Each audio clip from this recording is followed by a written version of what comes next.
He grew up thinking his mother left him. For years, Frederick Henderson carried pain he didn't fully understand.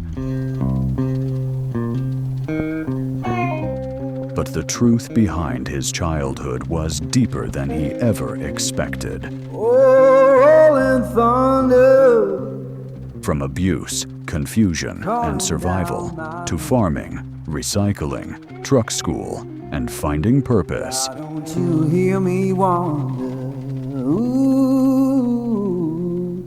This is a story about a man who refused to let his past decide his future.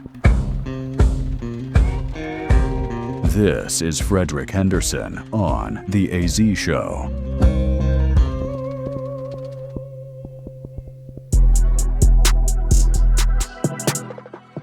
Yo, man. This is AZ, man. This is AZ Show. We talk about everything in between, man. You know, I got my boy with me today, Fred. You know what I'm saying? What's happening? What it do? What's happening? Ain't shit, man. So for the audience, for the people that don't know, man, who is Frederick Henderson?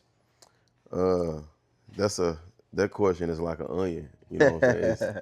It's so many layers to who I am. Yeah. So many layers to the things that I've been through, the things I've overcome. Mm-hmm. But for the short, simple, straight to the point answer, I'm a father. Right. That's my greatest gift is being a father.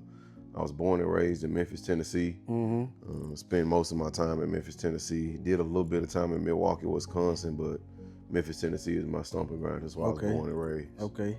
So you still in Memphis? Where you at? Nah, man, I left Memphis. For the first time I left Memphis, it was for college. Okay. In 2006, and then I got in some trouble in college, and I went back to Memphis for about 6 months. And man, during that time, which was a real dark time in my life, I was like, man, I can't stay here. I got to get out of here. Right. Because I was on some other type stuff then, and I enrolled myself at Tennessee State University up in Nashville. I went to school up there in January of 2009. And I remember talking to God. I was like, man, if you just let me get up out of this place, I'll never come back. Right. And when I packed that truck up and headed up to Nashville, man, unpacked that truck, and I remember God saying, if you mess up again, you going back to that place and you ain't leaving. And man, I ain't never go back after that. I graduated from Tennessee State, walked on, played football for a little while. Mm-hmm. And after that, after I graduated Tennessee State, about a year or so later, moved down to Atlanta, Georgia with my ex-wife. Right. And man, I've been in Georgia, Noonan, Georgia specifically, ever since then, man. Okay. Georgia. Most of the time, people ask me where I'm from, I say Georgia, Yeah. because Georgia has given me everything I've ever wanted. Okay. Yeah. So you saying that, like, how would you describe yourself in a few words? Just in a few words, how would you describe you right now? I would say, and I'm not a real religious guy, but in a dark time in my life, there's this rapper out of Memphis called Kinfolk Kill Shine, and he had a song that he made called Due Season, and in that song he said, in Galatians 6:9, it says, if you do not grow weary while doing well, you will reap a harvest in due season if you do not give up. Right. So to sum that up, I would just say I'm persistent. Persistent. Okay. I can't never give up on life, on anything. It's just something in me that I'm gonna keep on going no matter what. Right. That's what's up. So, you know, you said you growed up in Memphis. Yeah. So speak on your childhood. What was it like growing up in Memphis? The city itself, man, it was cool. You know what I'm saying? It's not like it wasn't like then what it's like now. Right. Now I can't even go to Memphis without having a couple guns on my lap. You know what I'm saying? But my childhood, for lack of better words, it was hectic. It was hectic. It was hectic. Yeah. It was hectic. So being hectic, like, do you wanna speak on that, or you or Man, not? let's do it. You know what I'm saying? So Let's do it. So what made it hectic? We got some time. We got a little time. What made it hectic? Man, so I was abused growing up. You Mm-hmm. know what I'm saying? I was abused physically, emotionally, mentally. As a kid, I was Right. abused. But I mean, I just take you from the beginning. I grew up after my mom left Orange Mound. We moved to Jeter Projects in Memphis, and man, I'm gonna be honest with you. That probably was one of the happiest times as a kid, which sounds crazy probably to the audience. That living in the projects was my happiest time. Right. But when you live in an environment where everybody has the same everything, there's no one kid over the next. You know what I'm Right. saying? All of us got maybe a pair of Jordans here or there.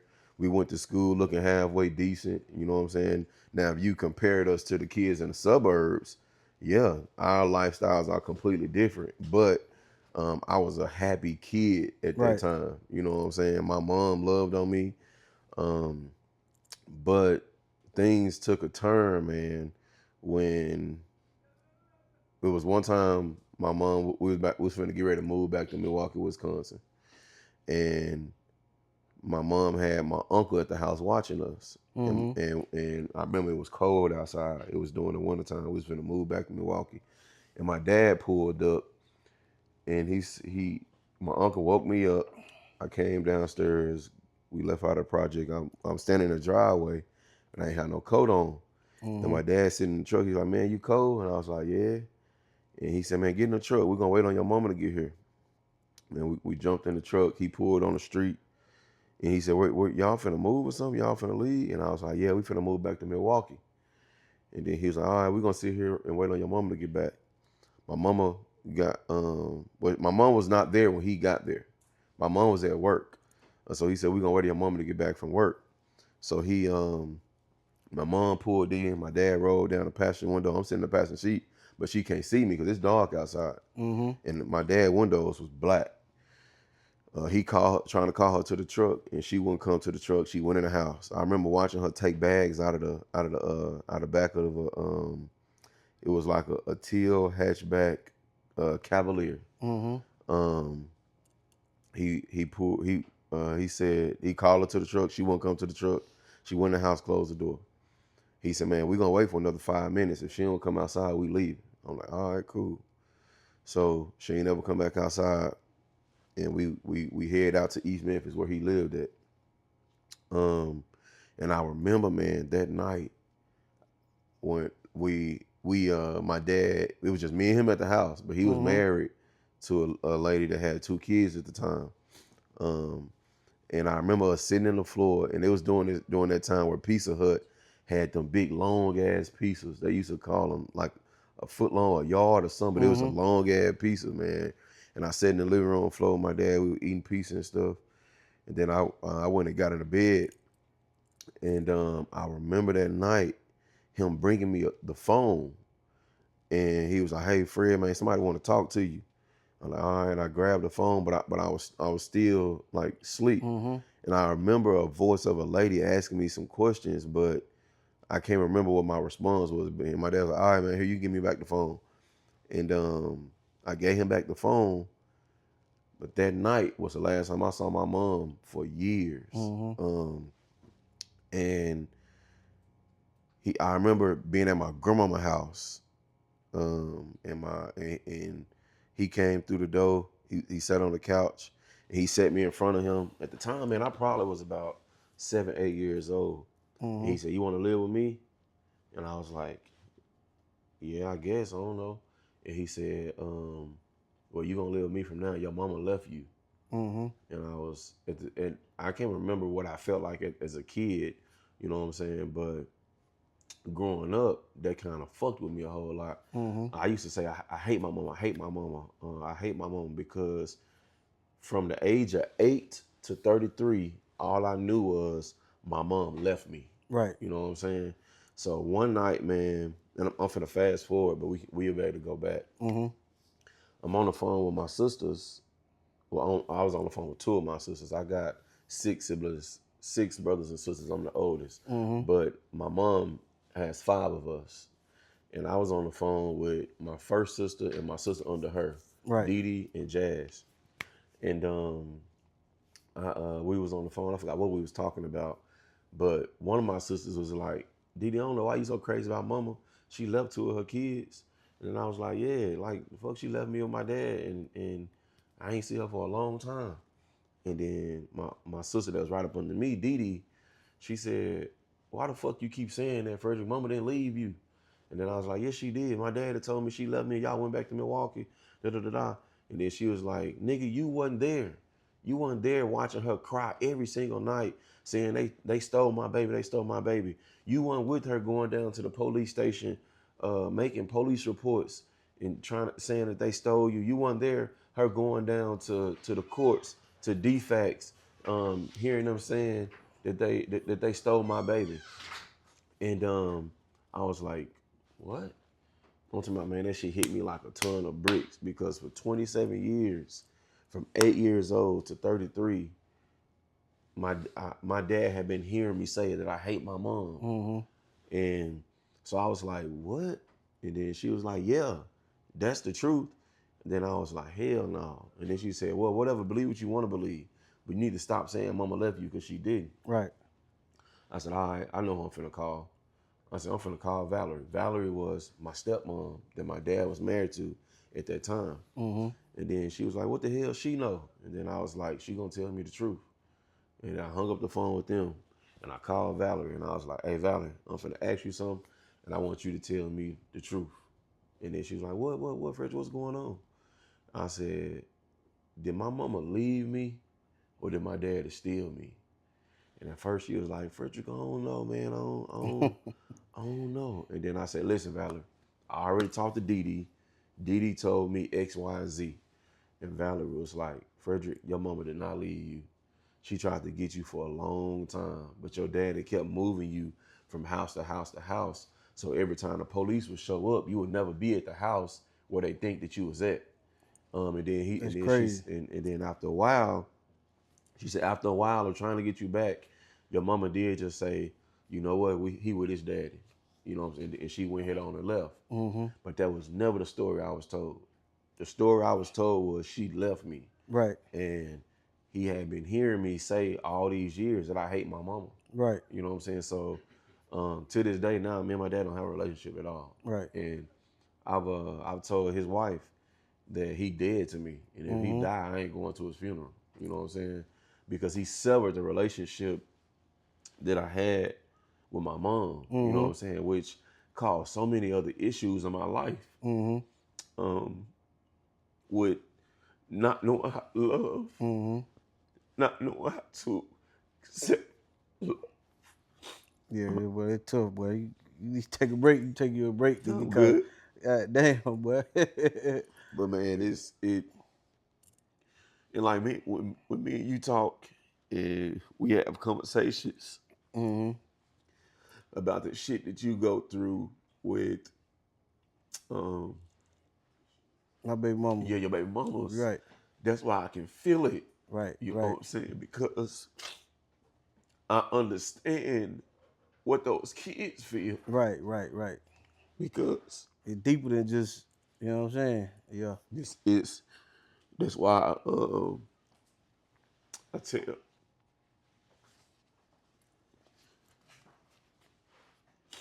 I say all the time that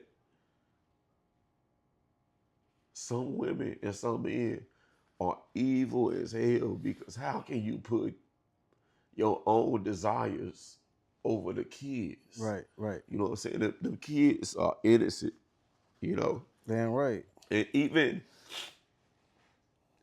as a man, had my dad came to me years ago and be like, "Hey man, I want to holler at you about something. I hear you saying all the time that you hate your mom and shit like that, but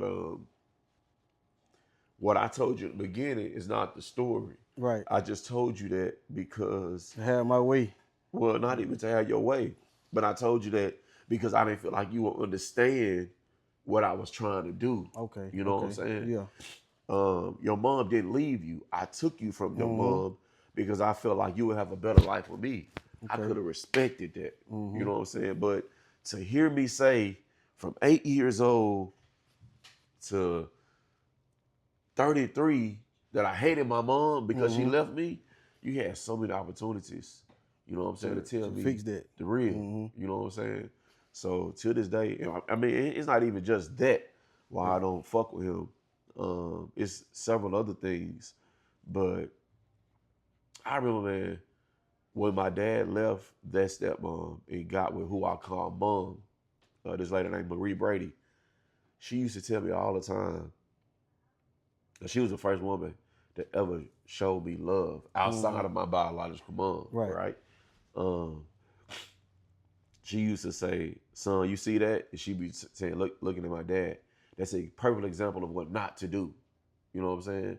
That's so crazy. Yeah, and I remember when I met her, I asked her, if you ever leave my dad, can you adopt me? You know what I'm saying? Which is crazy work that that a woman that I had just met, I felt so much love from her that I would rather live and be loved by this stranger that I barely know than to live with him. You know what I'm saying? But that's a portion of the reason on why I say my childhood was hectic. So that was gonna be one of my following questions. You say you had a rough childhood, so you really broke it down, like what made it rough. You know what I'm saying? Well, like I said, that's just a small portion of what made it rough. We didn't even really go into the abuse portion of it. You know what I'm saying? Yeah. So obviously the second woman was the one that abused you. It was the first one. It was the first one. The one you say Valerie. Yeah. The one that you called to get validation on everything. You know what I'm saying? So, how did that occur? How did that happen? For as you know, the process from moving with your dad to her being there to her treating you different than the other kids in the house, or did she do the same kids the same way? No, she didn't do her kids like that. So I'm gonna say this and then I go back to explain that. Okay. When we moved from Valerie, I think I was like 13. I was in the 7th grade when we moved away from Valerie house. And after we moved, she asked my dad, can she talk to me? So my dad took me over there, dropped me off, and I remember we sitting in the kitchen and she said, Frederick, I want to apologize to you because I was wrong on how I treated you. I don't know what I was dealing with or what I was going through, but I shouldn't have been treated. I shouldn't have treated you like that. Right. And she apologized to me then. And that's what made me. I respected her as a woman. You know what I'm saying? Do we have the closest, tightest relationship now? No. Right. However, I respected her as an adult and as a woman, that she was able to come to me with her faults, you know what I'm saying, and ask for my forgiveness. Right. You know what I'm saying? So that's what made me feel comfortable calling her. Okay. You know what I'm saying? To be able to validate that. Right. Okay. Right. Because because we still got some type of relationship. You know what I'm saying? I got love for her. I respect it. You know what I'm saying? Because she was warming up to, like, hey, man, I fucked up. You know what I'm saying? Right. I respect that. But going back to some of the things that I dealt with, man. And you know what was crazy? A lot of the abuse that I dealt with while living with her, that was extremely traumatic. But I'm more affected by the lack of love, you know what I'm saying, in the household than I was the abuse. You know what I'm saying? Okay. But man, when the first day I moved there, I remember I came in the house with my folder. I ain't know what to do with my school shit. I just did what I seen my stepsister and brothers do. They put their folders on the table. So I went and put my folder on the table. And when she came in, I remember her looking at their folder, and she was like, whose shit is this? It was my folder. And she threw that shit, right? All the paper and shit went everywhere. And I just went and picked it up and went and put it in my backpack. And she was like, we finna go. And don't you touch no lights in the house, right? We finna go, so that means you didn't go? I didn't go. So, Right. so we is her and her 2 kids. Yeah. So I sat on the couch, and next thing I know, it was dark as hell. You know what I'm saying? I ain't touch the TV, I ain't touch the lights because you said don't touch shit. Don't cut no Damn, lights. boy. So I heard the garage door let up, and my dad came in the door.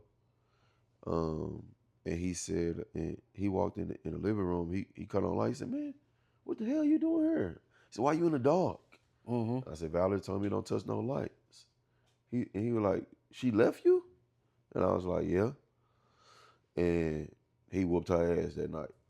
That shit ain't funny. he whooped her. That shit ain't funny, man. For But I real. got. he whooped her ass. So listen, I'm gonna let you finish, but how that made you feel for her to do you like that? Then she come home and your dad get a little act right. I was used to that because Oh, my okay. stepdad that my mom was married to, I used to watch her whoop her ass. God damn. You know what I'm saying? So that's why I said my childhood was hectic, because I see so much. You know what I'm saying? I experienced so much. You know, so I was used to that. I think I was probably a little scared too, because my dad, he's 6'5", 300. You know what I'm saying? Big motherfucker. He big as hell. I remember one time, man, I was cutting up in school, and I was always cutting up in school.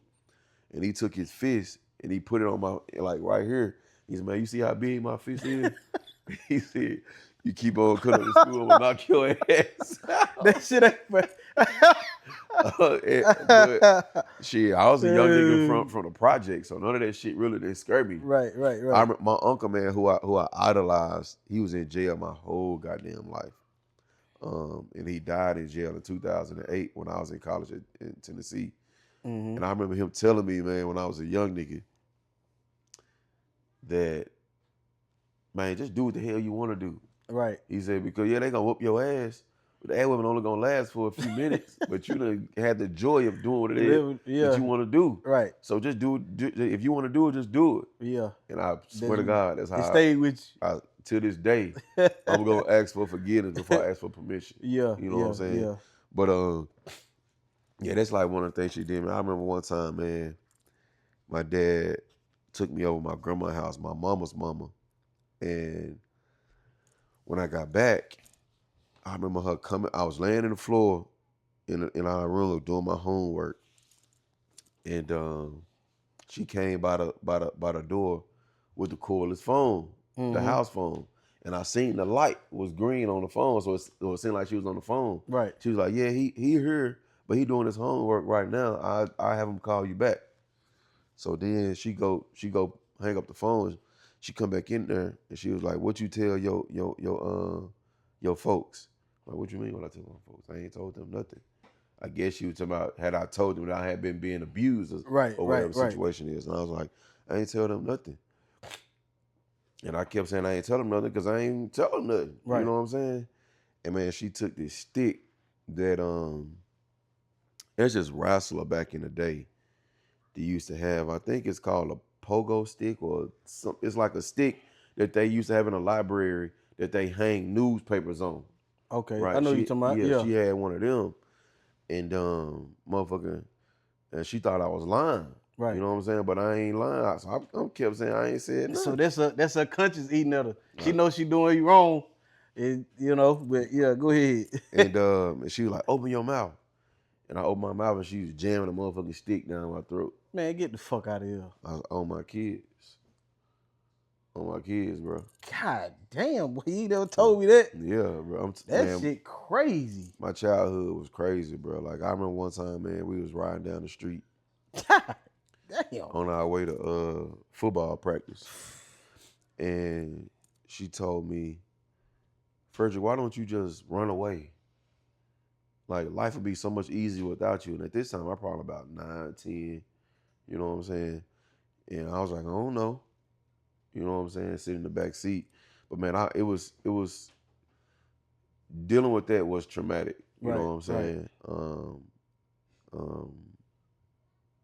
But that's what that's what made me so good in football. Right. You know what I'm saying? Because I had all that anger and all that shit in me that you mean to tell me that I can inflict as much pain on somebody as I want to, and I ain't gonna get in trouble for it. Right. So everything, and this is something that people that watch this that follow me and, and stuff like that, they go like, damn, that shit crazy.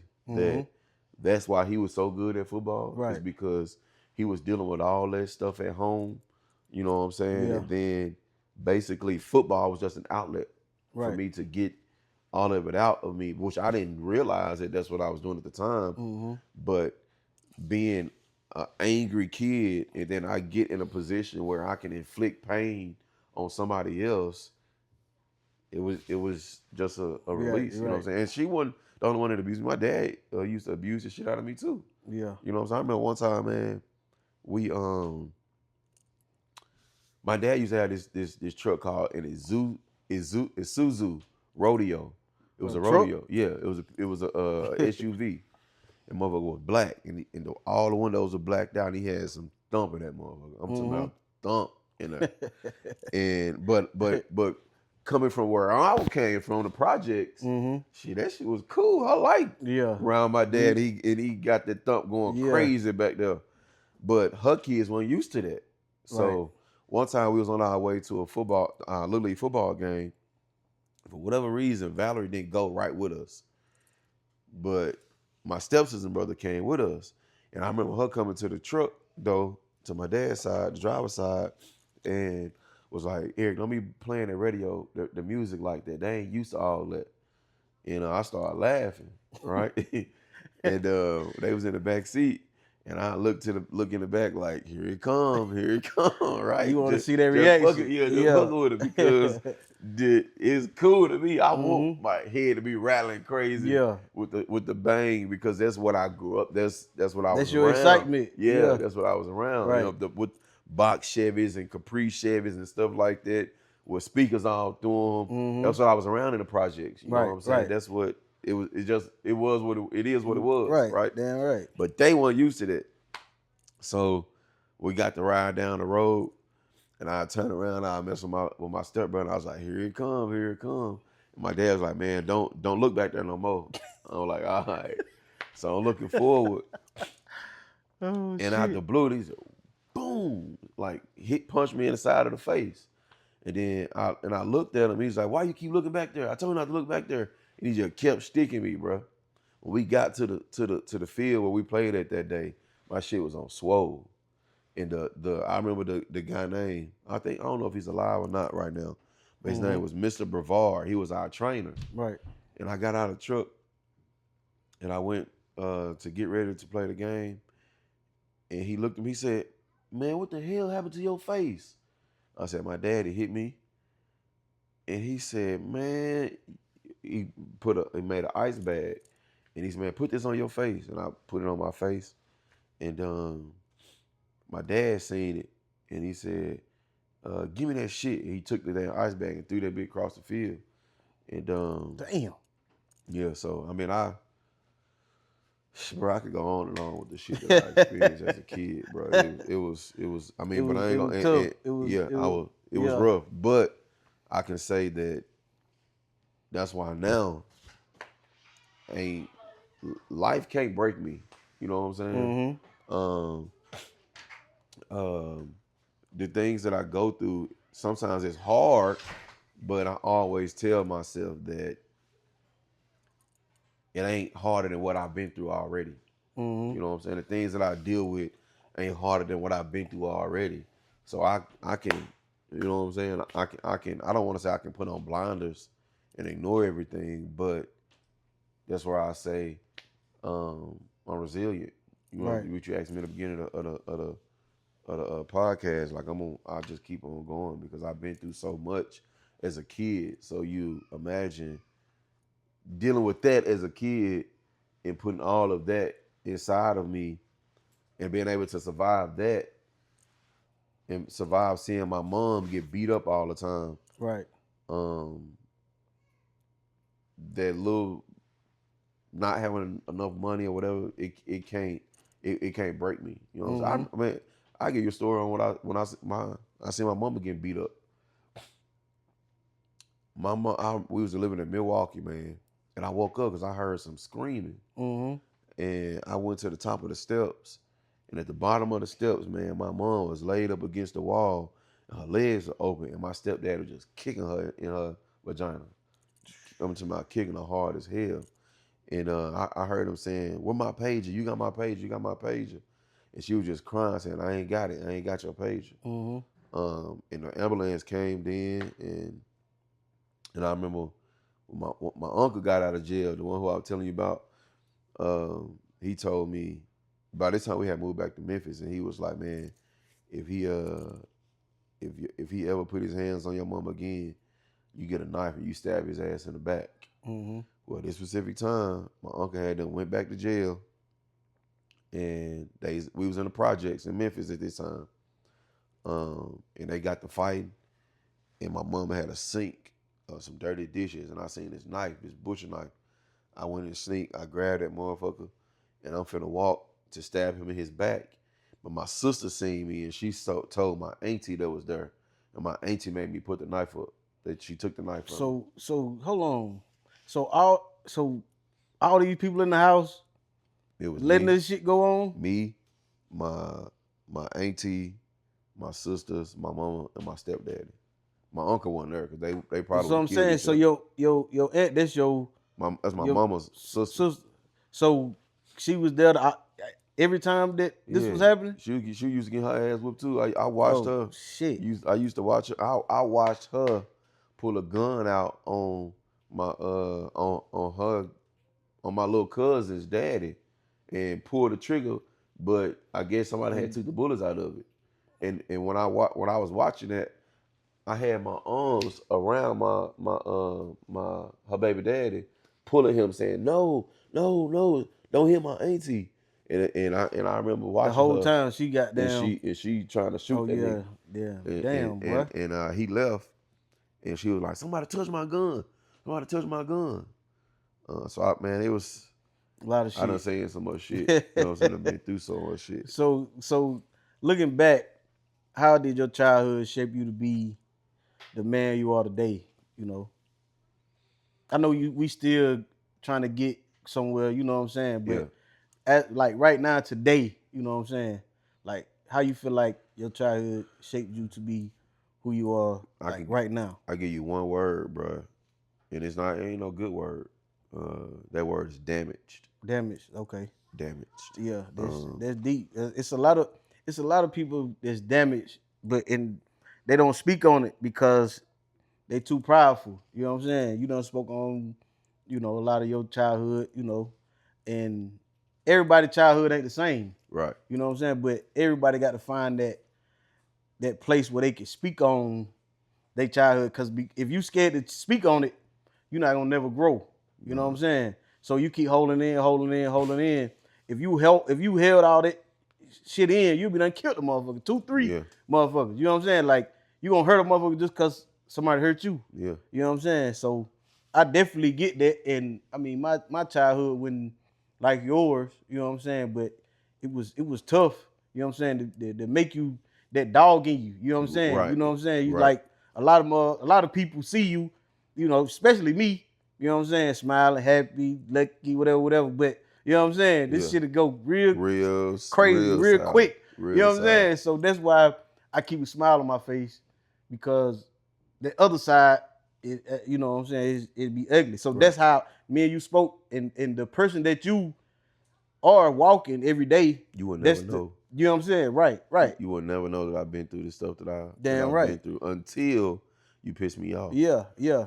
That's why I say that's why it's good to like suppress your feelings, so everybody won't know how to deal with you. You know what I'm saying? Yeah, what buttons to push. Yeah.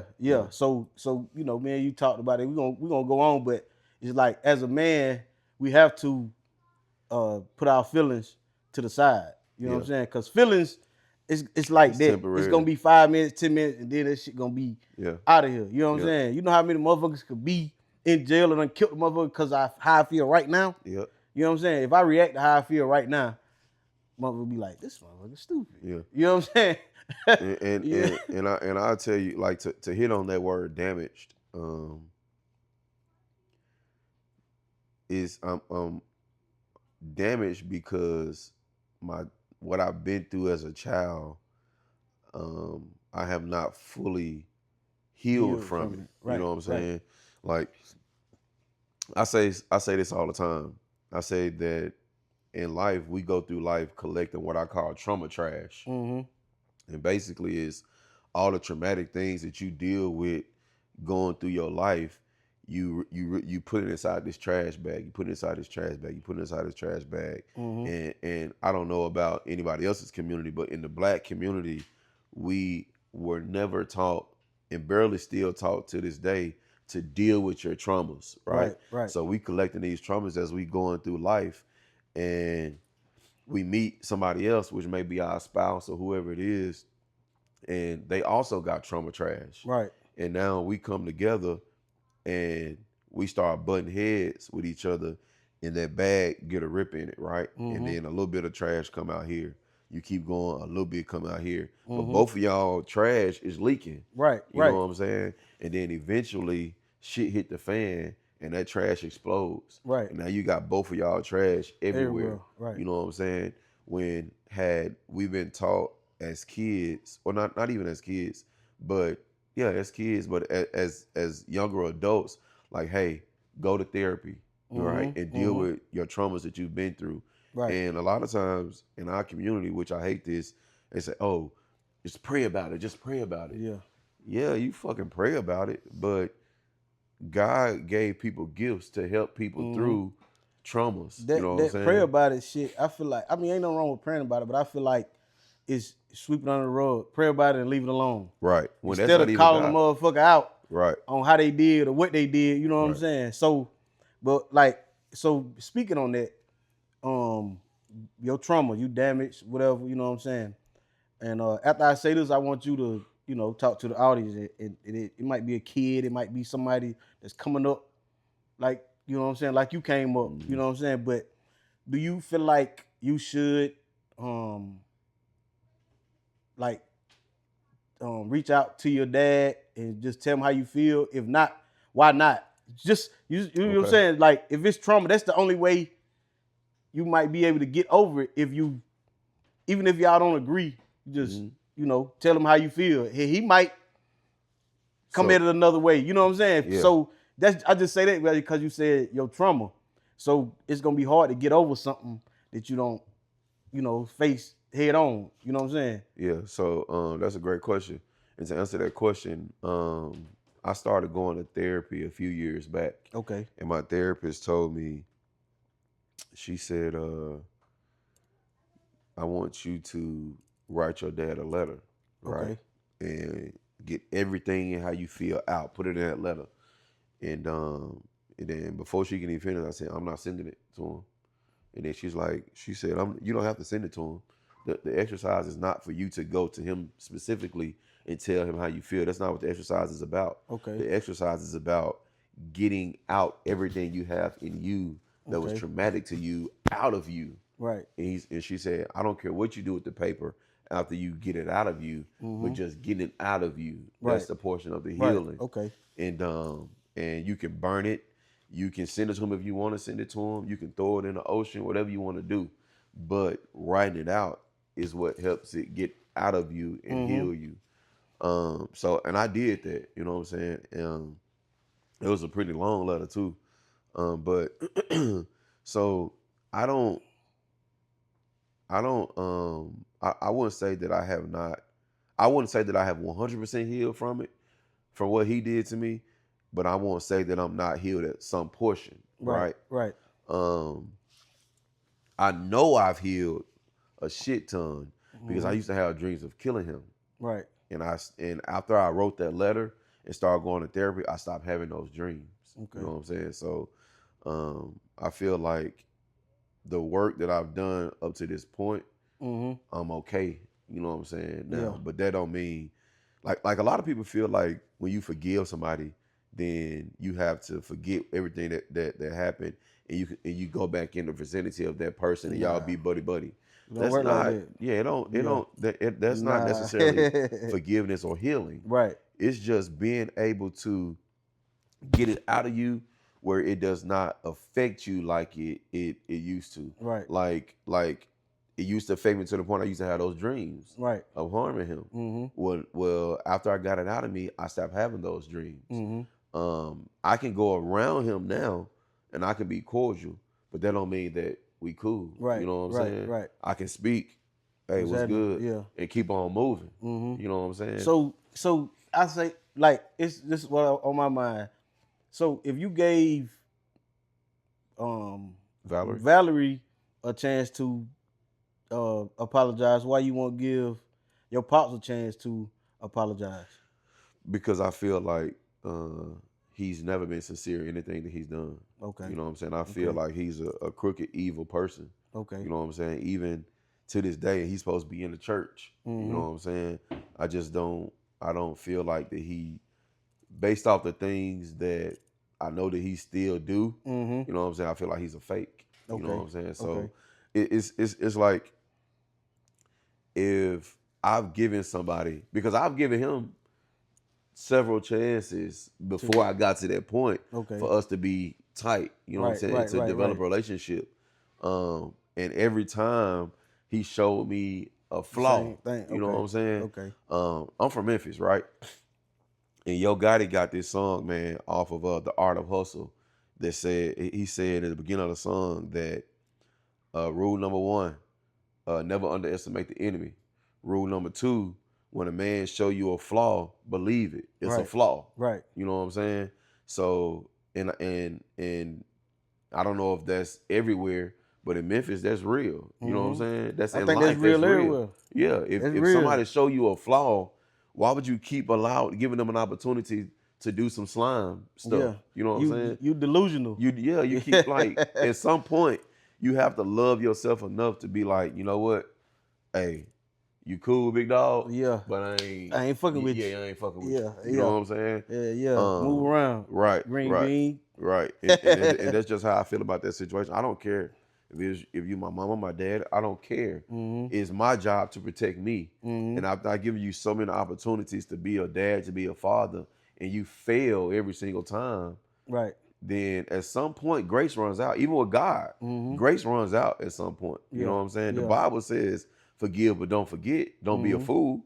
Right. You know what I'm saying? So I'm not going to continue to give an individual that many chances to show me who they are. Okay. You know? All right. So, before we gonna go to the next thing, man, speak to somebody, man, that might be going through what you went through and just give them some encouragement words, man, like to the audience, man. Man, if there's a young person out there dealing with what I've dealt with, I would just say find your outlet, whatever it is that you enjoy doing, whether that's sports or that's reading. Find your outlet to help you get that stuff out of you. And in this day and age, the world takes mental health extremely, extremely serious. So speak with somebody to get it out of you. Mm-hmm. And one of the things why I stayed in that situation so long as a kid is because I was afraid of what my dad might do to me. You don't have to be afraid now. You can go to a teacher, you can go to a guidance counselor, a principal, or whoever it is to help them protect you. And if you go to them and like, hey, I need some protection because of whatever reasons, they gon' help you. And I'm pretty sure they would have did it for me back then, but I was too afraid. So I would say to whoever that is, fear not. The Bible says, and I'm not a very religious person, but the Bible says, do not fear the one that can take the body, rather fear the one that can take the body and the soul. A human on earth, they can't take your soul. They can harm your body, they can hurt your body, but they can't take your soul. Your soul is eternal. So if it's something that you want to do to put yourself in a better situation, fear not. That God said that so many times throughout the Bible. Fear not, fear not, fear not, fear not. Fear keeps us stuck in situations that we shouldn't be stuck in. Right. So I say fear not and reach out for help. Okay. So man, you spoke on like college ball, man. You playing college ball, football, you know what I'm saying? So in high school, when did you feel like you was good enough to play college ball? Man, I felt like I was that guy in Pee Wee. I ain't lying to you, bro. I swear. Man, I remember when I was in Pee Wee, I used to play nose guard. And I remember I used to jump over the center, bro, and grab the quarterback for a sack. And of course, a lot of that was my dad and other coaches putting that type of battery in my back. Also, with the other stuff that I was going on with, I just felt like, what more can anybody do to me? You know what I'm saying? I could do anything. So that in football, you was fearless. I was fearless in football, bro. Yeah. I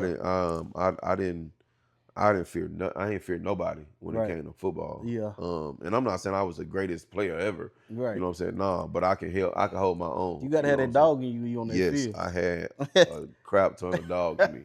For real. Like and I try to put that in my daughters now. You know what I'm saying? Like, man, you gotta have some type of swag, a lot of confidence. You gotta know that you're that guy.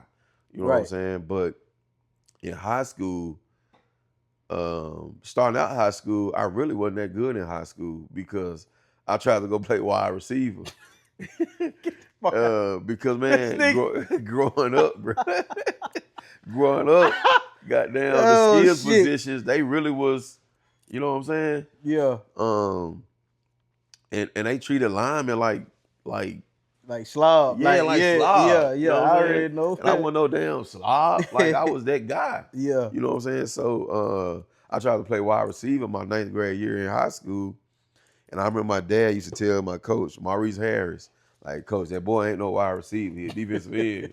You're right. Yeah. And coach was like, hey, man, this is what he want to play. We going to let him play it. Well, one game, man, it was a JV game. I'm down there playing wide receiver. And the defensive coach, Coach Harmon, that was my defensive coach, JV at Whitehaven High School. He said, Fred, come here. And I was like, what's up, Coach? He said, go play defensive end. I said, Coach, I ain't practiced with y'all. I don't know none of the plays. And he was like, I don't want to hear none of that. Man, go play defense. He said, go do what you know how to do. I'm like, all right, cool. Bro, I went out there, bro, and I got the player of the game playing defensive end. Yeah. And I remember just because they're doggy. I mean, just because that's what I had played outside of nose guard. Yeah. I played defensive end my whole life. You know what I'm saying? So I understood the position because that's all I really ever played other than nose guard. Right. And the next day, we finna watch the film, right? and I'm running inside.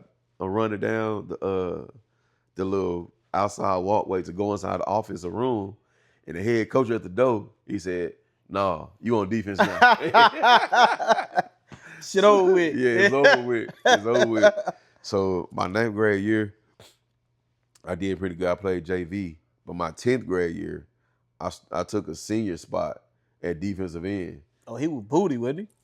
Ain't no way in the hell that you were that good, man. Hey, ain't no way in the hell. Well, maybe I was just that good. Ain't no way in the hell, boy. That nigga was dookie. I took a senior spot. Yep. So they put the nigga on the bench. Put him on the bench. Put him somewhere else. Put him on the bench. Oh, that ugly. He want to kill you right now. I don't know. He been having dreams like you had. he been having dreams. He been having dreams killing you like. Oh, no. That nigga want to kill you right now. I remember his name fuck too. That nigga whole senior season up. Yeah, his nickname was Chew. He gonna call him out. Don't call him out on the show, man. Hey, man, Chew. Is what it is. Don't come. No, man. That 10th grade year. Oh shit, boy. 10th grade year. So what grade was you in when you started getting recognized, like from schools? Now, a part of the reason why I left Whitehaven is because of that specific thing. I wasn't getting letters, you know what I'm saying? And I'm a 10th grader really playing ball for real. Right. You know what I'm saying? And I wasn't getting no letters.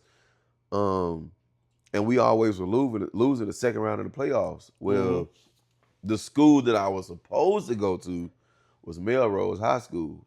I ended up transferring to Melrose. Okay. And that's when I really started getting letters and getting recognition from colleges and stuff like that. So before you go, what was the difference between high schools? Were they the 3A, 4A, 5A? Yeah, like, so Melrose was 4A at the time. Whitehaven was 5A. But the difference is anybody that knows anything about Tennessee football or whatever, if you ever heard of Cedric Wilson or Mondre Dickerson or Dwayne Robinson, all of them came from Melrose High School. Okay. So the history they got of a legacy Melrose, of sending boys to the boys going up okay. send them to the college and send them to the league. Melrose. Okay. So that was the difference. Melrose got guys that's went to Miami. Okay. You know what I'm saying? Everywhere. Okay. SEC schools, big ACC schools. Okay. They was just that school. And that was the school I was supposed to go to coming out of middle school. Right. But my dad ended up getting with my second stepmom who lived around the corner from Whitehaven. Okay. So I went to Whitehaven, you know.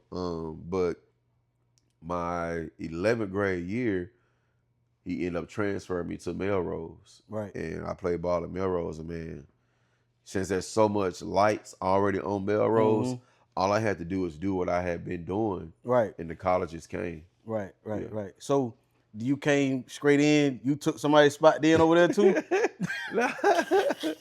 I ain't taking nobody's spot over there. What happened? But I did start. What happened was they had a huge class. They starring defensive ends graduated. Okay. So they needed a defensive end anyway. So I just came right in and filled that spot. Okay. Yeah. So who motivated you to pursue football? Life. Okay. Motivated me to pursue football. Now my daddy was the first one to put me in football, but I remember before I moved with my dad playing football, I used to go to school and I have a football in my backpack.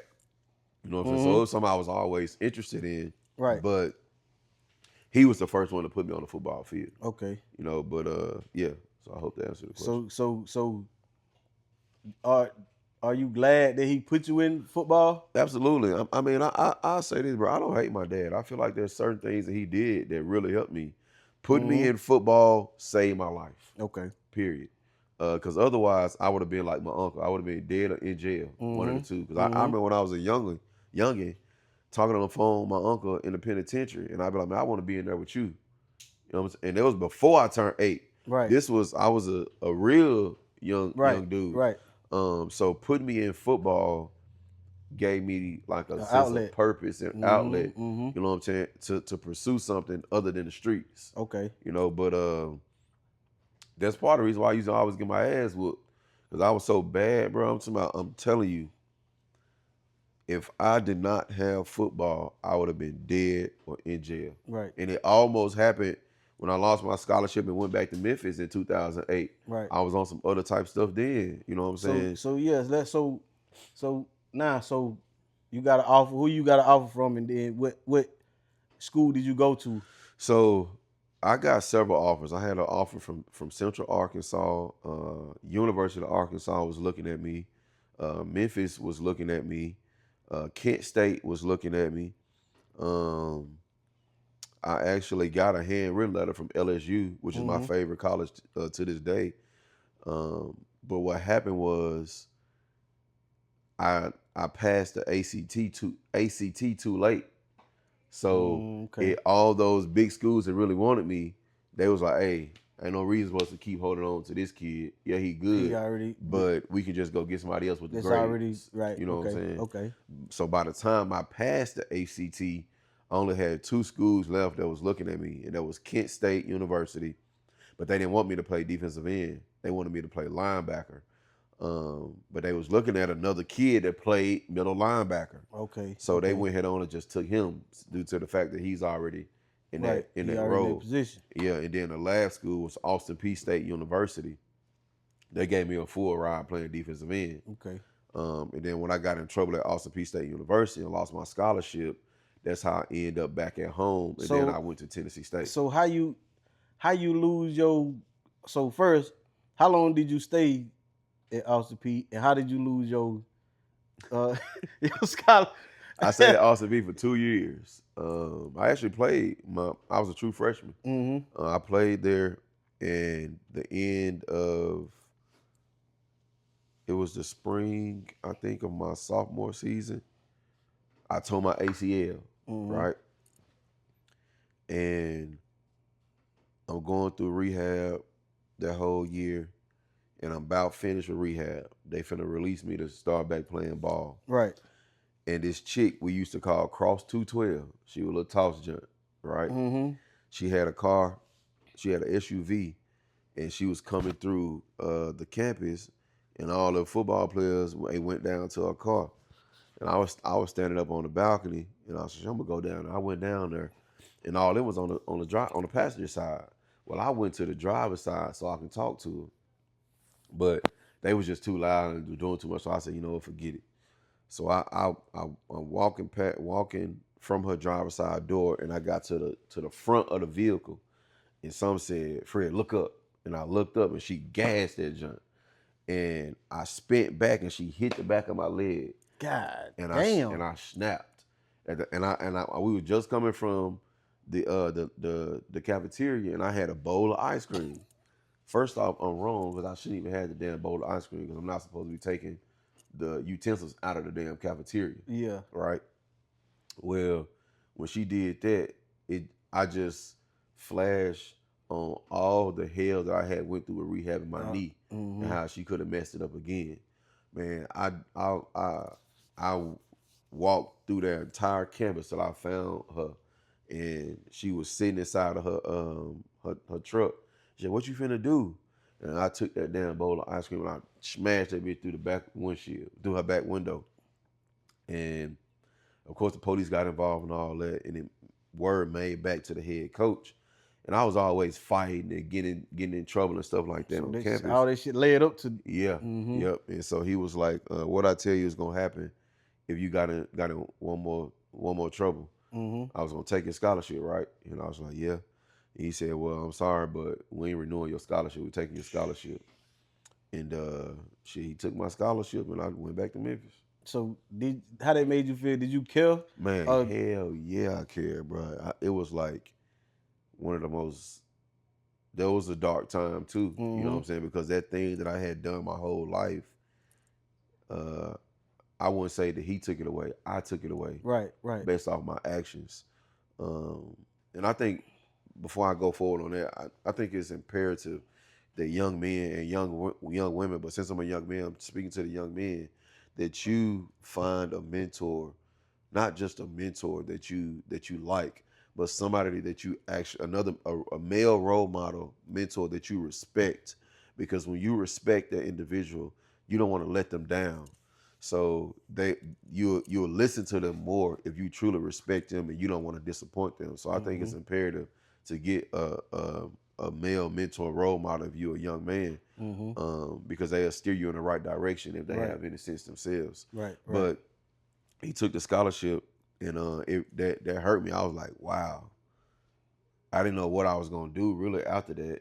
The first thing I did was just went to the field. I cut on some little Boosie. I cried for a little minute. I got out of the car and I just started working out. You know what I'm saying? Toward the end of the summer, I moved back to Memphis. I enrolled in Southwest Tennessee Community College, but I was still working out with somebody that was like a big brother named Tori, working out the entire time. And then I enrolled in Tennessee State University, and I talked to some guys, some Orange Mound legends that went to school up there, the Morrow twins. One of them went up there, and I asked him, can he talk to the coach to see if I can walk on? And he talked to the coach, and when I got up there, he had already told who I was. I went in the office. I said, man, I'm so-and-so, so-and-so. He said, I know who you is. And, man, we shook hands, and he let me walk on, and man, it was just a fresh start to life. Right. So what's something in college that you didn't do that you wish you would have? Work hard. Work hard, yeah. And not just in college. I wish I would have worked hard from high school all the way through college because I had the God-given ability, you know what I'm saying? But coming from where I come from, a lot of times they praise the good athletes, and we don't work hard. We just go off of our God-given ability. Right. But shit only get you so far. It only gets you in college. Everybody good. Yeah. You know what I'm saying? Those everybody got that dog in them. Yes. Everybody trying to get something. Yes. You know what I'm saying? Now some got more dog in them than others, but in a position that I played, oh, you better have some strength. You fighting every position. You fight. Man, I remember this offensive tackle at Austin P. I don't remember his whole name, but his last name was Cage, I think. That boy was the truth. The first time I went up against that man, I'm like, bruh, it's gonna be a long goddamn career. Hey, boy, I gotta get strong, but I gotta get right. Yeah, but by that time, you dead. You behind the 8 ball. You ain't catching up with them guys. You know what I'm saying? They already working. They already working. So I wish that I would have worked harder in high school. Right. Took the weight room serious because all I ever really cared about was running and being able to move fast. Right. You know, being agile. You've always been quicker, faster, stronger than your opponent. So you thought the next level would be able to do it. Just do that. You know what I'm saying? But when them 6'5", 380-pound dudes put their goddamn hands on you, if you ain't got no strength, you ain't going in the dirt. You going in the dirt. Yeah. You know what I'm saying? So I wish I would have worked harder. But the number one thing is I wish I would have been more serious about my schoolwork. Right. Because I had my schoolwork, then I would have went to an LSU. Yeah. I would have went to an Arkansas. I would have went to an Ole Miss, something like that. Right. You know what I'm saying? Right. So I think those are things I wish I would have did. Got my schoolwork and worked hard. Right. Right. So man, we spoke on all that. Before we get into something else, man, I want the audience to know like how we met. You know what I'm saying? So for me, I had tore my Achilles, broke my ankle, one of the two, and I wanted to do something that wasn't gonna take me do a lot of walking. You know what I'm saying? So I said, "Fuck it, I'm gonna get my CDLs. I'm gonna go to goddamn trucking school." You know what I'm saying? So I signed up, go to trucking school. You know, I supposed to went 2 weeks before, but I ended up not going. So I ended up going, and that's how me and him ended up meeting, you know what I'm saying? So I'm in class, you know, this nigga in the front of the class clowning, you know what I'm saying? I'm in the back, I'm always low key. You know what I'm saying? If you know me, I'm always chilling in the cut.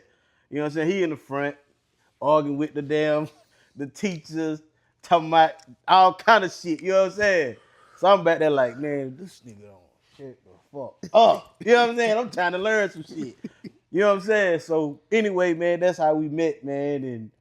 And I think it was one day you drove. I didn't drive down there. He drove. So it was one day you was like, you want to ride? Did I ride with you? I was like, nah, I'm gonna ride the bus. But I ended up riding later on. I can't remember. It's been so long, but anyway, that happened. And then I think you had came to the room one day. I remember coming to the room. Yeah, you had came to the room. I think we talked for a little minute. You know what I'm saying? I don't remember what the fuck we talked about. You know what I'm saying? I think you need some washing powder. Yeah, I needed some washing. I needed some washing detergent. Yeah. So for me, what drew me to AZ is because I ain't used to, like I tell AZ all the time. I was like, man, Superman heroes need heroes as well. A Superman also need a Superman because everybody always looking to Superman to save their day, but who ever saved Superman day? Right. You know what I'm saying? Damn right. So I say that heroes need Avengers as well, and I needed that job. Like if I didn't get that job that time, I don't know what direction I would have went in. I needed that job. Right. And we were out on the pavement one afternoon after class, and we had to do backing up drills. And me and AZ in the truck together. I don't know how we even got paired together, but I'm in the driver's seat, AZ in the passenger seat, And we ain't talking to each other, you know what I'm saying? Because We the same. I don't know you, you don't know me. So it's like,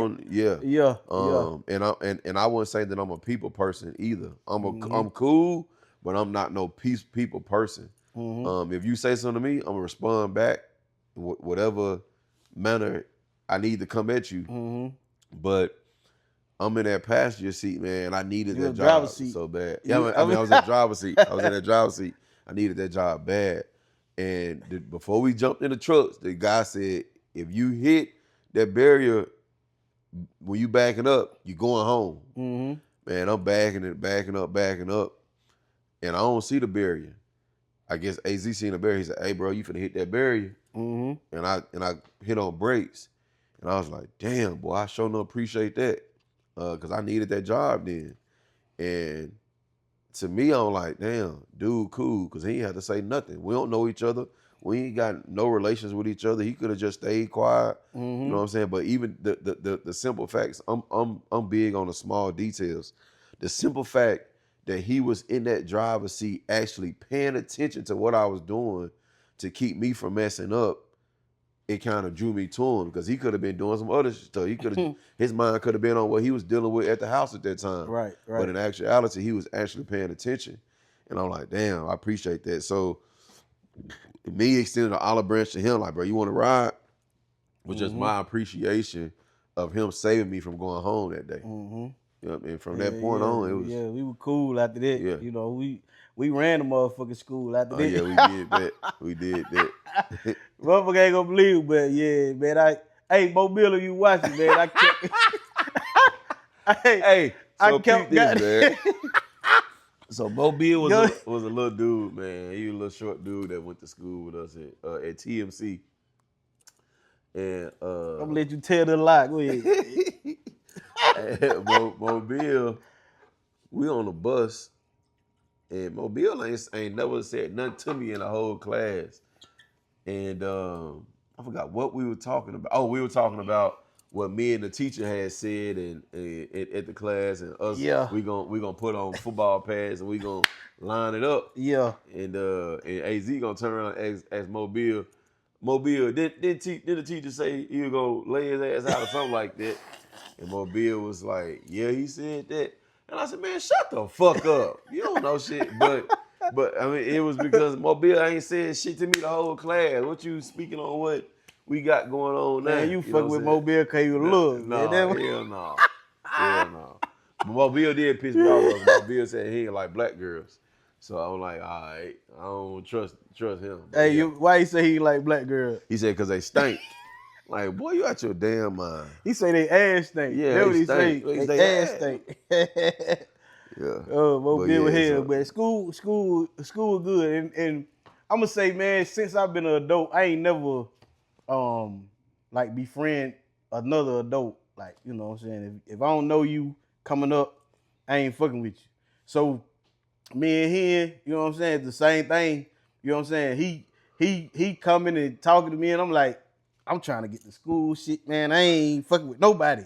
You know what I'm saying? But he just like, he fucking with me, and then it's just like, we got each other number, and we just been locked in ever since, you know what I'm saying? And we talk about everything, you know what I'm saying? Life, work, these hoes, these bitches, you know what I'm saying? Everything, you know what I'm saying? Yeah. But, you know, I'm gonna go right there. So, you know, us, you know, life as a man, like, we're gonna go somewhere else, and then we're gonna tap back in. So I got a couple of questions. Why do women make statements like that's what you supposed to do? Because they're ignorant. And the what I mean by that is, and a portion of it is because we spoil them. Yeah. Right? Definitely. The type of men that we are, we do what we consider what a man's supposed to do. Right. Right? Right. But they make that statement to me because they're ignorant. They feel, and they don't thank us or show us appreciation of the things that we do. But if you didn't have us, 9 times out of 10, you wouldn't be receiving what it is that we do. And I think love is a choice. So you don't do shit because that's what you supposed to do. You do shit out of love. Right. Fuck what I supposed to do. You know what I'm saying? Because if we went out what we supposed to do, you know what I'm saying? It'd be a lot different. Because everybody got their own thing, what they go with, what they supposed to do. Like men should have 2 or 3 women. Mm-hmm. That's what it is. That's what we supposed to do. Really? Yeah. If you look back in time, that's what we supposed to do. Yeah. We supposed to have 3, 4 bitches running around this motherfucker. Abraham had a Sarah, and he had another little shorty that he made a son with, and God said that his son, I forgot what Abraham's first son was. I mean, his second son was Sarah was, but God said both of them gonna be blessed. Mm-hmm. You know what I'm saying? Mm-hmm. He didn't punish Abraham for having that. Right. I mean, and if you look in the Bible, most of the prophets had several women. Yeah. When you look at David, that's how it's supposed to be. Yeah, when you look at David, David had several women. In fact, David went and killed a nigga and took his wife and got her pregnant. Like, you know what I'm saying? Not saying that's right. That's why they say a motherfucker kill you by the bitch before he kill you by the drawers or anything else. He kill you by that bitch now. Yeah. But my thing is, but love, I feel like is an action word. Mm-hmm. You know what I'm saying? Love is when we growing up, it's something that we feel. Right. You know what I'm saying? Right. But when you become an adult, is the action. Like, I go and fill my wife's gas tank up for her because I love her. Right. I protect her because I love her. Out of love. Right. I go to work and I pay for a vehicle for her because I love her. Right. You know what I'm saying? Not because I'm supposed to do. Right. I mean, just think about it. When our parents are growing up, they say, I ain't gotta get you shit. All I gotta do is put food on the table and a roof over your head. Right. And clothes on your back. I ain't gotta get you Jordans right. You know what I'm saying? I ain't gotta do that. You know what I'm saying? The extra stuff that I do is not what I'm supposed to do. Right. All I'm supposed to do, according to the Bible, is love you. Mm-hmm. You know what I'm saying? Mm-hmm. The Bible said that the commandment for a husband is to love his wife. Right. Love her and protect her. Right. That's the only thing that I'm supposed to do. Mm-hmm. Anything outside of that, it's just pluses with being with the type of guy that I am. Yeah. You know what I'm saying? But a lot of times they get they allow this age of social media to warp their brains. You know what I'm saying? Mm-hmm. Like you think that a man meets you and he's supposed to pay your rent because he meet you. You think he's supposed to pay you for your phone? And all you got to offer is that goddamn that wet ass, tight ass pussy. Right. And that's all you got to offer. Ain't even wet. After I bust a nut, ain't nothing you can do for me. Like you ain't no help. I can cook for myself. I can clean for myself. And if all you is a wet ass, you ain't worth much. No. You know what I'm saying? Because everybody got a wet ass now. Not all of them. Yeah, they do. Some of them little motherfuckers listen, dry. They do. It's on you. If you don't make that pussy with this, it's on you. No. You know what I'm saying? No. That pussy ain't got no business, need no kickstand. No. No. So listen, man. Listen. I don't want to hear that shit. No, listen. Some of the women. That pussy don't get wet, it's on you. No, listen. It's on you. No. That's a fact. No. Yes, it is. Nigga. Hey, listen. Hey, y'all, but what y'all think? You're right. I think I'm gonna have to bleep every single thing. Fuck. Yeah, see? Everybody. No, as y'all get older, y'all gonna find out. Fuck that. Listen. He say, hold on. He say, what now? Oh, hell. Oh, hell. They ain't had as much as we had. Listen, what I'm saying is, oh, shit. Women, it's some women that that's like just sexed out. They do it for work, right? Yeah. So they ain't the same. We ain't talking about the prostitutes, nigga. We ain't talking. Hold on, man. Nah, man. Hell no. But I mean, I get what you finna say. I get that because some of them could be burnt out. Yes. You know what I'm saying? Yes. And they ain't even got to be prostitutes. Them little young whores that been fucking their whole goddamn life, they don't have an emotional attachment to sex no more. Right. You know what I'm saying? It's just something that they just doing. Right. So if your mind and heart and really not in it, you know what I'm saying, for them, then they ain't gonna get wet. because it's something they've been doing their whole life. Yeah, you know what I'm they saying? ain't getting no pleasure out of it, It's but no they cash pleasure in flow. it no more, right? Yeah, you know what I'm saying? Yeah. So it's just like me. I don't know, going outside and throwing a ball with my kids. Mm-hmm. Like you do it for so long, it's not the same as it was in the beginning. Right. In the beginning, it was like, oh man, this is my da da da da da da. Mm-hmm. But now we going out here, it's work. Right. You know what I'm saying? Do I enjoy working with them? Yes. But at the same time, with women that done had a million sex partners, they don't view sex as they did had they just held on a little bit. So saying that, do you feel like the only thing women have to offer is sex? Absolutely not. I feel like they can offer more, right? Mm-hmm. Like it's just like us. Like they may say that there's certain men, all they have to offer is money, Mm-hmm. right?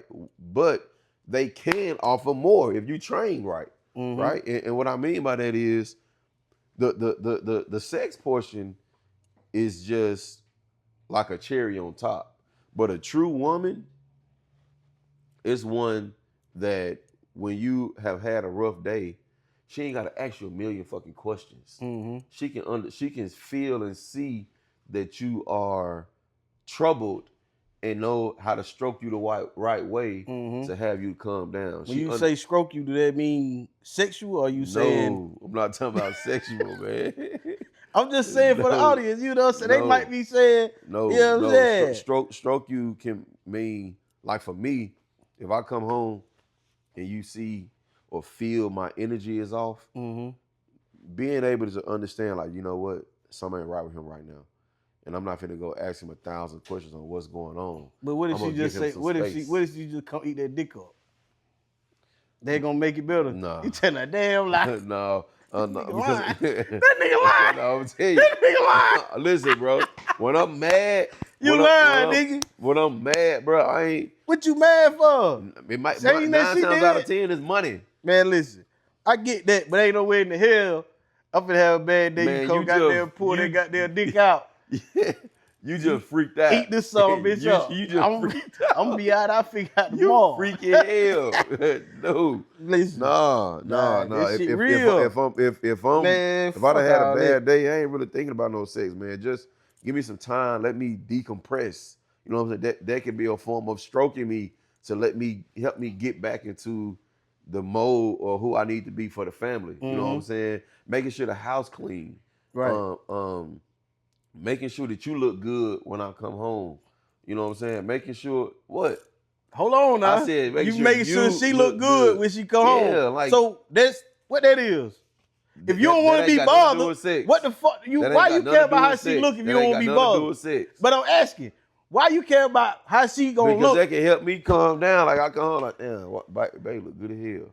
You know what I'm saying? That can help me. Exactly. No. Exactly. I didn't say nothing about eating no dick up. That's where the shit started at.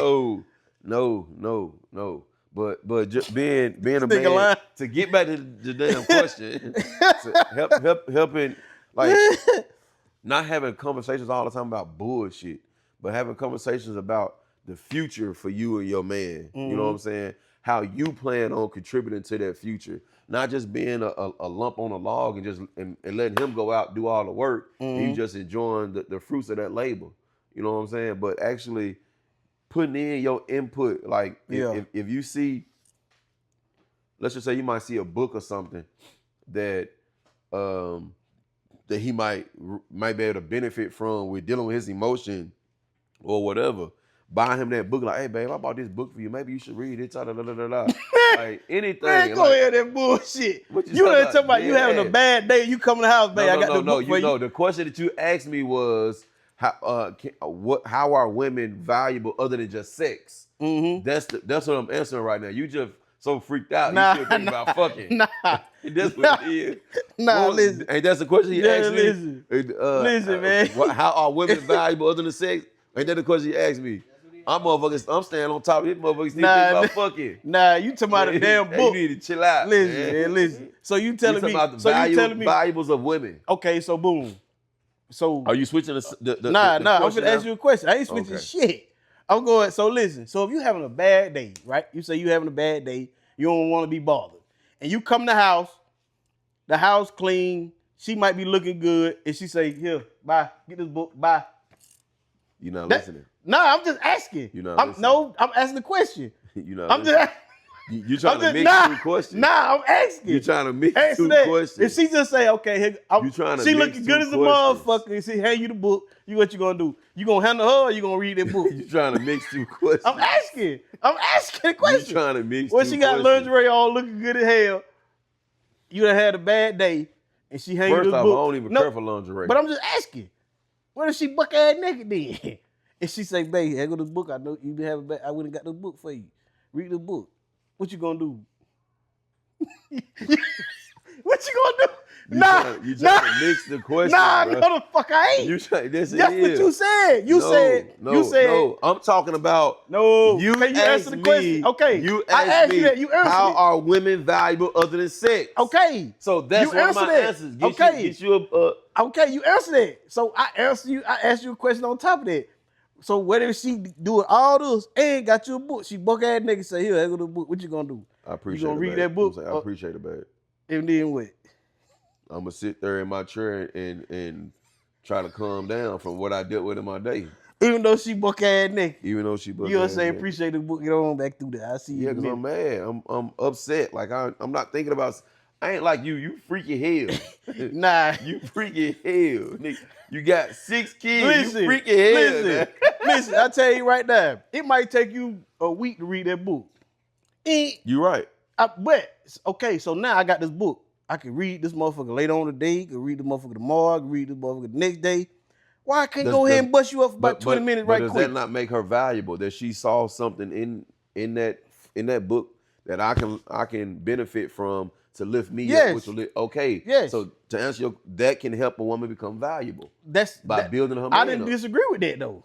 But you try that don't even make sense. I'm walking in the house, I'm pissed off. You hand me a book. That don't even make sense. Well, that's what you just said. That's not You're what I said. long as you give me a book, give me That's book, not give me what something, I I'm said. good. That's not what I said. What you said? I said the woman can do that to show that she's valuable other than sex. Now, if I'm coming in a house and I'm mad, the best thing for you to do is leave me the fuck alone. You just get out the way. You don't want to be bothered. I don't want to be bothered. So why did you say the house needs to be clean and you need to be looking good? Yeah, so that can help me calm down. If the house clean, when you walk into a clean house and you upset, does that not make you feel better? Damn right. All right, if you walk into the house and your old lady hair all over her head, she got stains all on her clothes, and you already irritated, so ain't you gonna be like, what the fuck, like goddamn kid, man? And you ain't gonna be like feeling some type of way, like, damn, you can't clean yourself up a little bit? Do something. Okay, so when I come into the house, if the house clean, she looking good, the kids, you know what I'm saying, let them come hug me, hey, and then tell them, hey, get daddy a break. You know what I'm saying? He just got home from work. You know what I'm saying? Maybe having a shower running for me, the food put in the microwave, whatever. You know what I'm saying? That can help me calm down. Right. So then I can be who I need to be for my family. Right. I just want to talk a little shit. Yeah, I know it. Freaking. So listen, man, before we go to the last part, man, is it a difference between a begging motherfucker and a motherfucker mad because you won't do nothing for her? They the same fucking person. Yeah, I mean, I agree. But you know what I'm saying? You got one motherfucker like, can I? And then you got other motherfuckers on the back end like we just spoke on, like you supposed to. So I'm gonna sit back and act like I don't know what the hell going on, but put some shit out there for you to do. You know what I'm saying? Well, I think people don't ask me for shit because I'm a cold individual. Mm-hmm. You know what I'm saying? So motherfucker, no, don't even go ask that nigga for nothing. Don't even worry about it. Don't even worry about it. You know what I'm saying? Because I'm gonna kill you off. You know what I'm saying? Unless I really, really fuck with you. Right. And most of the time, those people that I fuck with, they was there for me when I was in a time of need. Mm-hmm. So I'm forever indebted to those individuals. You know what I'm saying? The other individual, that entitled motherfucker, you probably won't never get nothing from me because you entitled to motherfucker. Right. And I gotta prove to you that, hey, you spoiled, entitled motherfucker. Mm-hmm. You ain't getting shit. Right. You know what I'm saying? They the same person to me. They just try to hide it. One don't care about hiding it, Right. other trying to hide it. Right. You know what I'm saying? So yep. You know, we spoke on this, so now we're gonna get to where you at now, like your piece as far as like from you farming and harvesting animals and shit like that. You know what I'm saying? I see you got your goddamn man. look, you know what I'm saying? I see you got I'm a your country shit. boy through and through now. You know what I'm saying? So, you know, where did you love farming come from? I think it's just in my blood. And what I mean by that is I ain't got no son, right? Mm-hmm. And I've thought about adopting, but I truly believe that some of the things that our mom and dad may have been into, it can become genetic. You know what I'm saying? Our grandparents could have been into, it can be genetic, right? Right. And so I've been hesitant on adopting a son because I don't want to adopt no goddamn drug addict or no murderer or, you know what I'm saying, somebody that don't that's gonna go off later on in life. Right. I done put all this time and effort and love into him to. But if you adopt a kid, you know it's gonna be something with it. You know what I'm saying? Because if the mama and the daddy stable, they're not gonna put the child up for adoption. So, all kids got a background, good or bad. You know what I'm saying? But I'm just saying, like, just me thinking about it. You know what I'm saying? If you adopt, not saying that you shouldn't or you should or whatever, but it's gonna be something that come behind it. But it's like you got to. You don't know what you're gonna get. You it's don't like know, a mystery box. Right. But you got to give them the love that you say, like you spoke on earlier. The mom. The your second. Yeah, Marie. Right. You know what I'm saying? You got to get that love for them to be able to, Yeah. So. But to finish answering the question though, I met my mom's dad, which is my granddad, when I was around 10 years old. Mm-hmm. For the first time when I was 10 years old. He was into horses. He had his own horses. He was into guard. Like he had this big ass watermelon field. That was the first time I ever had seen yellow meat watermelon too. Okay. He had a garden. We had beans and peas. And my favorite animal was horses. Right. You know what I'm saying? Before I even met him. Mm-hmm. But when I met him, I didn't realize this until years later that a lot of the things that I'm into is genetic. You know what I'm saying? Okay. I'm into farming. He did farming. Right. He had my grandma and them, they had cows and pigs and horses and stuff like that. And my dad's dad, he was a major fisherman. And I fish my ass off now. So I feel like a lot of it was genetics because I didn't know why I enjoyed those things until I met that individual. Okay. You know what I'm saying? But I'm big into farming. I raise pigs. I got honeybees. Hopefully by the end of next year, I got my own land and I'll be raising my own cattle. Then. So would you be doing like what you call it when you clean the animals? Would I be processing them? Would you be doing that for other people? I mean, if somebody want me to do it, they gonna pay. Right. Yeah. You know that's part of it, but right. You know what I'm saying? I just Yeah, I don't mind doing that. I do that now with pigs. Okay. I process my own pigs. I got videos and pictures I had to send to your people so they can throw it some in. Shit out there, yeah. You know what I'm saying? But yeah, I process my own pigs. I'm into my pork chops, bacon, ham, ribs, all that. Okay. I do skins. I do all that shit myself. Okay. Yeah, I'm gonna have to fuck with them skins. I ain't know you had them skins. Yeah, I got skins too. Yeah. I mean, and that's a long process, but it's easy, man. Right. It's easy as hell.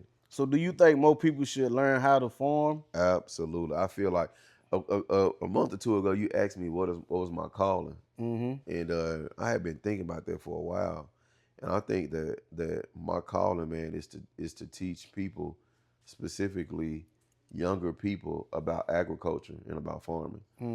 I wish that I had went to school for agriculture instead of communication, and I think that's a let me put a sticky note right there.